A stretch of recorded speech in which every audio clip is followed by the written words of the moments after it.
స్తుతులు చెల్లించుకుంటున్నానండి. కూడి వచ్చిన మీ అందరికీ కూడా ప్రభు పేరిట వందనాలు చెల్లించుకుంటున్నాను. మరి మన ఆత్మీయ తల్లిదండ్రులు కూడా నా యొక్క వందనాలు చెల్లించుకుంటున్నాను. ఈరోజు మరి ఇందాక మన దైవజనులు చెప్పిన విధంగా ఏంటండి, ఈరోజు స్పెషల్ డే, మదర్స్ డే కదా. ప్రతి ఒక్కరికి కూడా మన జీవితంలో ఒక స్పెషల్ పర్సన్ ఎవరైనా ఉన్నారు అంటే అది ఫస్ట్గా మనం పుట్టినది మొదలుకొని తర్వాత మన జీవితంలో ఎంతోమంది వ్యక్తులు వస్తారేమో కానీ మొట్టమొదటి ప్రేమ మాత్రం ఎవరిదండి? అమ్మదే కదా. మరి అమ్మ గురించి మనము ఎంత చెప్పినా కూడా అది సరిపోదు, అవునా? బైబిల్లో కూడా దేవుడు ఒక వాక్యంలో చెప్తాడు. యెషయా గ్రంథం 66వ అధ్యాయము 13వ వచనంలో మనందరికీ తెలిసిందే కదా, ఒకని తల్లి వానిని ఆదరించినట్లు నేను మిమ్మల్ని ఆదరిస్తాను అని. అక్కడ తల్లి అనే వర్డ్ని ఎందుకు పెట్టారండి? తల్లి యొక్క ఇంపార్టెన్స్ అంత ఉంది కాబట్టి దేవుడు కూడా తల్లి ఆదరించే విధంగా నేను మిమ్మల్ని ఆదరిస్తాను అనేసి వాక్యంలో చెప్తున్నారు. అయితే ఈ రోజున మనం చూసుకుంటే మనము ఆత్మీయంగా అంటే బైబిల్ ప్రకారంగా చూసుకుంటే బైబిల్లో మనం ఎంతోమంది తల్లులను చూస్తూ ఉంటాము. మరి ఈ రోజున మీ ముందుకి ఒక 2-3 తల్లుల్ని నేను తీసుకొస్తాను. ఎగ్జాంపుల్గా అంటే మంచి తల్లి యొక్క లక్షణాలు ఏ విధంగా ఉంటాయి, అలాగే చెడు తల్లి యొక్క లక్షణాలు ఏ విధంగా ఉంటాయని మనము చూసుకుందామండి. మొట్టమొదటిగా చూస్తే మొదటి రాజుల గ్రంథము 18వ అధ్యాయము, మొదటి రాజుల గ్రంథం 18వ అధ్యాయము 4వ వచనం.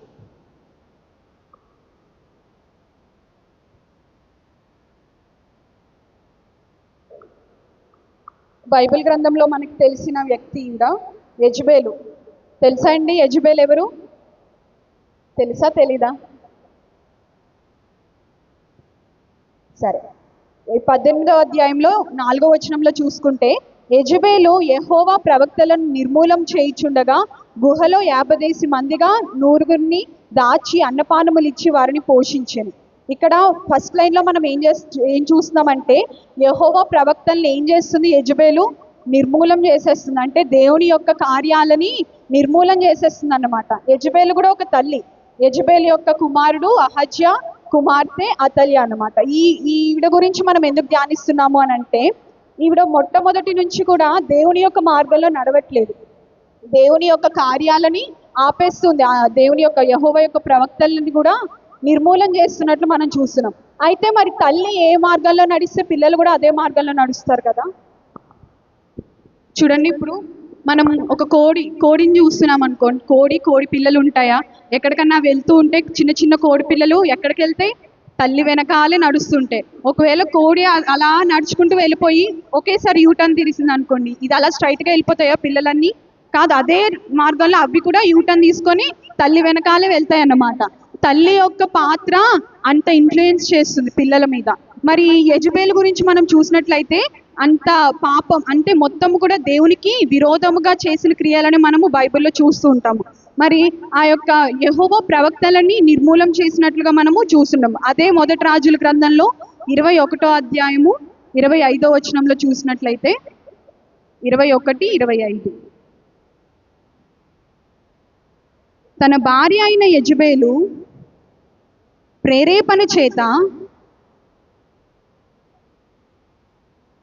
యెహోవా దృష్టికి కీడు చేయ తన్ను తాను అమ్ముకొనిన ఆహాబు వంటి వాడు ఎవ్వడునూ లేడు.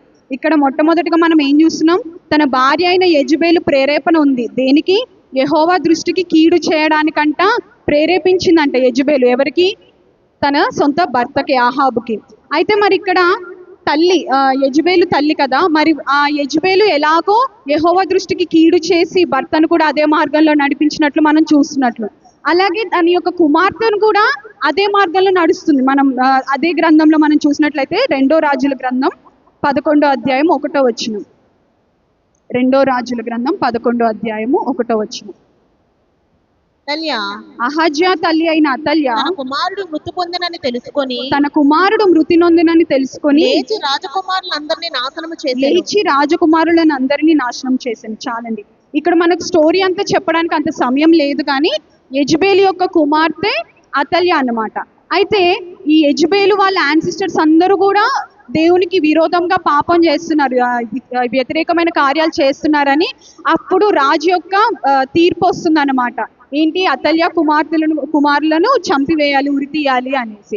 అయితే అతల్య కుమారులను అక్కడ చంపివేసినప్పుడు ఆ వార్త అతల్య వినగానే అతల్య ఏమని అనుకుంటుంది, రాజకుమారులందరినీ నాశనం చేసేస్తాను అని ఆ యొక్క ఆలోచన కలిగి ఉందన్నమాట. ఆ ఆలోచన ఇప్పుడు ఎక్కడి నుంచి వచ్చింది? అటువంటి మైండ్ సెట్, ఆ యొక్క ప్రేరేపణ తల్లి నుంచే వస్తుంది. అవునా? ఇప్పుడు తల్లి, అమ్మ మనం దేవునికి ఇష్ట ప్రకారంగా మనం జీవించాలి, చెడు కార్యాలు జరిగించకూడదు, మనం చేయకూడదు అన్నట్లుగా పెంచినట్లయితే అతల్య కూడా అదే విధంగా పెరిగేది. వాళ్ళ కుమారులు కూడా చనిపోయే స్థితిలో తను ఉండేది కాదు. కానీ ఇక్కడ యెజబెలు ఏ విధంగా అయితే నడుచుకుందో ఆ కుమార్తె కూడా, అతల్య కూడా అదే విధంగా నడుచుకున్నట్లు మనము చూస్తున్నాము. అలాగే బైబిల్లో మంచి తల్లులు కూడా మనము చాలా మందిని చూసాం. మొట్టమొదటిగా ఒక బెస్ట్ మదర్ అని అంటే ఎవరిని చెప్తారండి బైబిల్లో? మనకు తెలిసిన వాళ్ళే చాలా మంది ఉన్నారు కదా. అందరికన్నా ఫేవరెట్ మదర్ అనే ఎవరన్నా ఉన్నారా బైబిల్లో? నాకు ఈ ఫేవరెట్, ఈ మదర్ అంటే నాకు చాలా ఇష్టం, పిల్లల్ని ఇలా పెంచింది అని. యేసు ప్రభు యొక్క తల్లి మరియా. అవునా? హల్లెలూయా. మరి మరియా కూడా దేవుని యొక్క చిత్తానికి ఒప్పుకొని దేవుని యొక్క చిత్తాన్ని జరిగించి ఆ యొక్క కార్యాలు జరిగించింది కదా.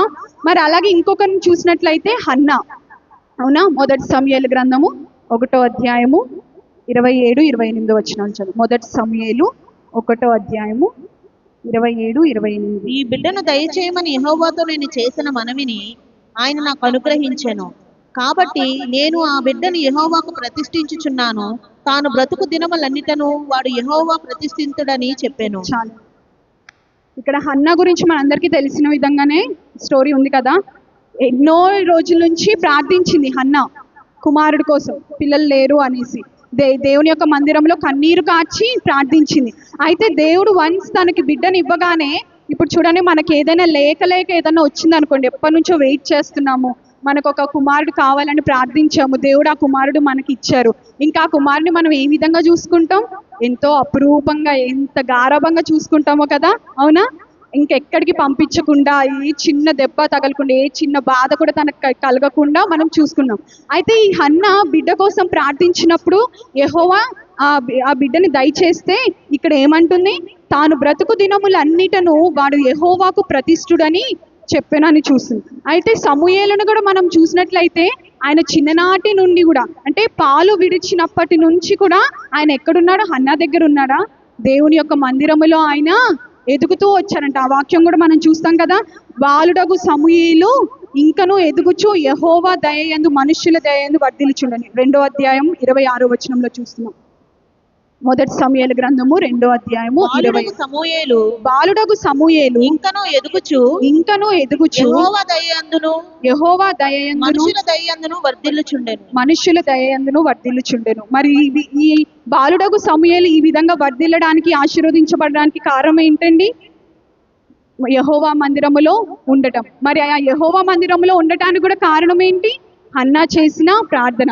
మరి హన్నా చిన్ననాటి నుంచి కూడా ఆ తీర్మానం తీసుకుంది, దేవుడికి ప్రతిష్ఠించాలి అన్న ప్రేరేపణతో ఉంది. కాబట్టి బాలుడగు సమూయేలు చిన్ననాటి నుంచి కూడా అంత వర్ధిల్లుతూ దేవుని దయందును మనుషుల దయందును కూడా వర్ధిల్లుతూ వచ్చాడనమాట.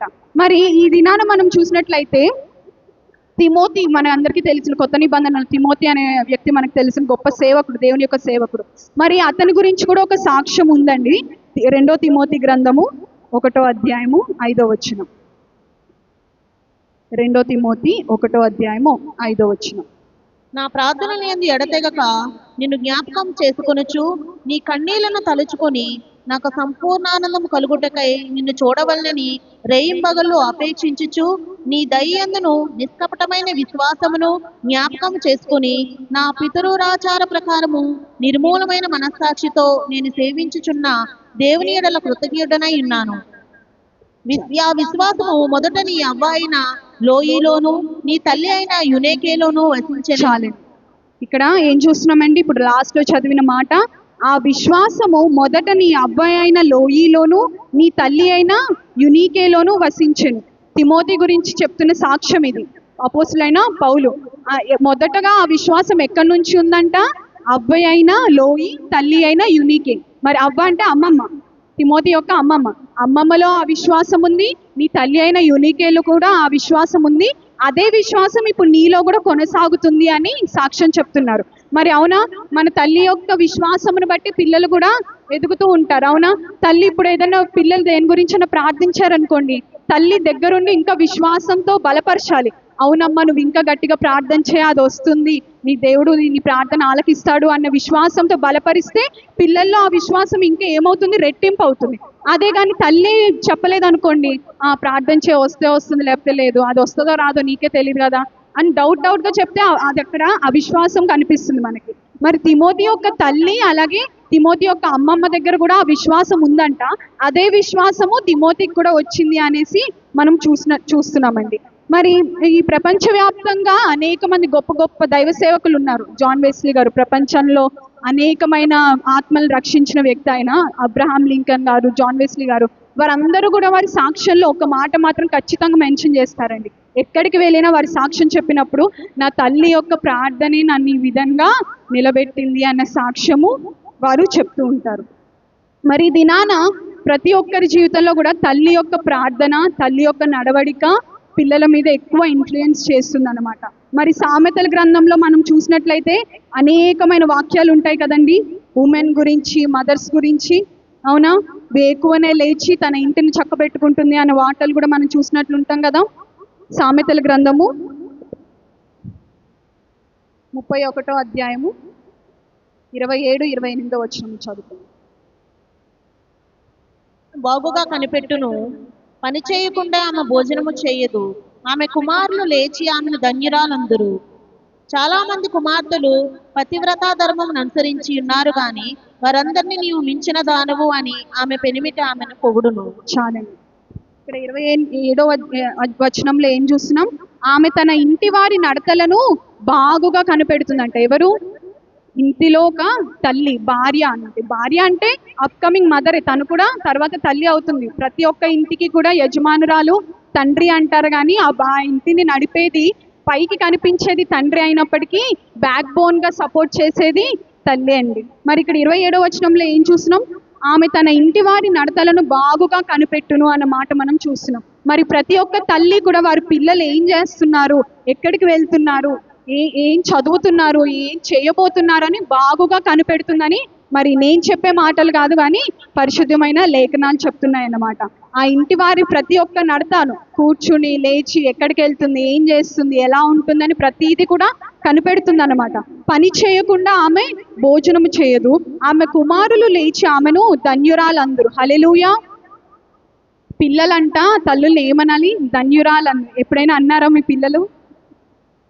ధన్యురాలంటే ఇలాంటి మాటలనే కాదు, యాస్టీస్గా థ్యాంక్ యూ మమ్మీ, నువ్వు ఉన్నావు కాబట్టి నేను ఈరోజు ఇలా ఉన్నాను అని ఎప్పుడైనా మీకు ఒకవేళ చెప్పకపోయినా మనసులో ఫీల్ అవుతారు. పోనీ మీరు ఫీల్ అయ్యారా మీ తల్లుల గురించి? ఇక్కడ ఉన్నవారైనా మీ పేరెంట్స్ గురించి అనుకున్నారా? మా అమ్మ ఉండబట్టి నేను ఈరోజు ఇలా ఉన్నాను, తను చేసిన ఆ త్యాగంను బట్టి, తను ఎంతో కష్టపడి నన్ను పెంచింది. ప్రతి ఒక్కరం అనుకుంటాం కదండి, ప్రతి ఒక్కరు మనసులో ఉంటుంది, చిన్నప్పటి నుంచి మా అమ్మ నన్ను అలా చూసింది, ఇలా చూసిందని. ఇందాక చెప్పాను కదా, మనందరి జీవితాల్లో మొట్టమొదటి ప్రేమ, ఫస్ట్ లవ్ అనేది అమ్మది మాత్రమే. హల్లెలూయా.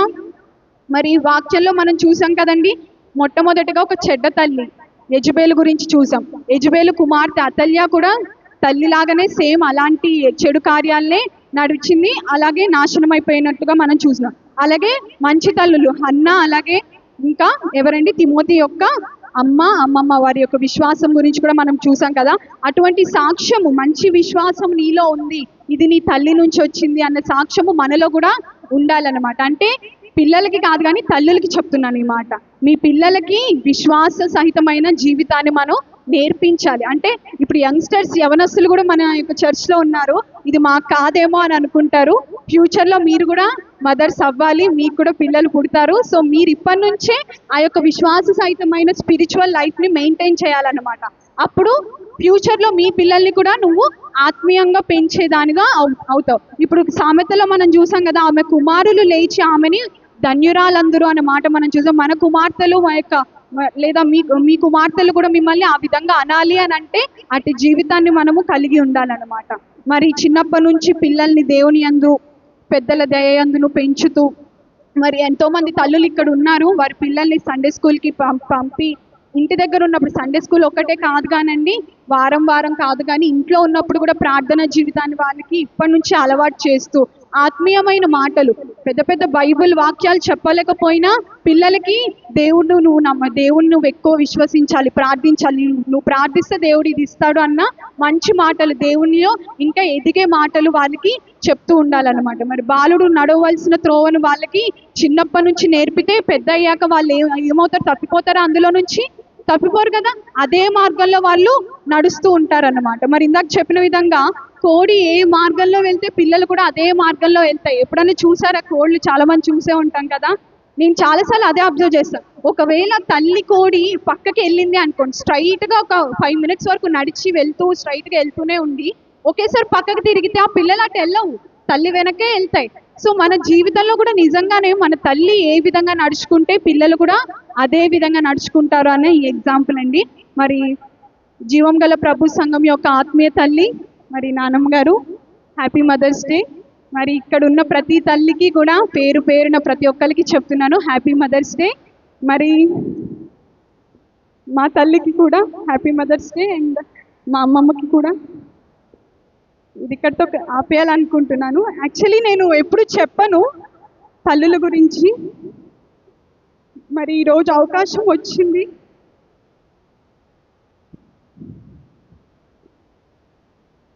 ఒక సింగిల్ మదర్గా, మరి ఇక్కడ సింగిల్ మదర్స్ కూడా ఉన్నారు, ఎలోన్ ఫైటర్స్ వాళ్ళందరూ కూడా. ప్రతి ఒక్క సింగిల్ మదర్కి మీరే మీ జీవితంలో నిజమైన హీరో. మరి ఇక్కడ ఉన్న సింగిల్ మదర్స్కి కూడా happy Mother's Day, happy Father's Day కూడా. ఎందుకంటే ఇంటిని మీరే నడిపిస్తున్నారు, మీరే ప్రతిదీ చక్కబెడుతున్నారు కూడా. మరి పిల్లల్ని ప్రతి ఒక్క తల్లికి ఇప్పుడు నేను రిక్వెస్ట్ చేసేది ఒకటే అండి, పిల్లల్ని దేవుని యొక్క మార్గంలో నడిపించండి. వారు పెద్దవారు అయ్యాక అదే మార్గంలో నడుస్తూ మీకు పేరు తెచ్చే బిడ్డలుగా వారు ఉంచుతారు. ఈ రోజున మేబీ మీకు చెప్తుండొచ్చు, పలానా వాళ్ళ అమ్మాయి, పలానా వాళ్ళ అబ్బాయి వీళ్ళు అని చెప్తుండొచ్చు. బట్ ఇన్ ద ఫ్యూచర్ మీరు పెంచే పెంపకం వల్ల పలానా వాళ్ళ తల్లి అనేసి మీకు ఆ పేరు వస్తుంది. మరి ఇక్కడ ఉన్న ప్రతి ఒక్క తల్లులకి హ్యాపీ మదర్స్ డే. అండ్ యంగ్స్టర్స్కి కూడా, యవనస్తులు ప్రతి ఒక్కరికి కూడా ఫ్యూచర్లో you will be a great mother. So ఇప్పటి నుంచి ఆత్మీయంగా మీరు ఎదగండి, మీ పిల్లల కోసం ఇప్పటి నుంచి ప్రార్థించండి. ఈ మాట మరి ఫన్నీగా ఉండొచ్చు ఎంతోమందికి, ఇంకా మాకు పెళ్ళిళ్ళు కూడా అవ్వలేదు, పిల్లల గురించి అంటున్నావు ఏంటక్క అనేసి. లేదు, దేవుని యొక్క మార్గంలో, దేవుని యొక్క చిత్త ప్రకారంలో మనం నడిచి మన ఫ్యూచర్ గురించి కూడా మనం ఇప్పుడే ప్రార్థించి మన పిల్లలకి ఆశీర్వాద తల్లులుగా మనం ప్రతి ఒక్కరము ఉండాలి.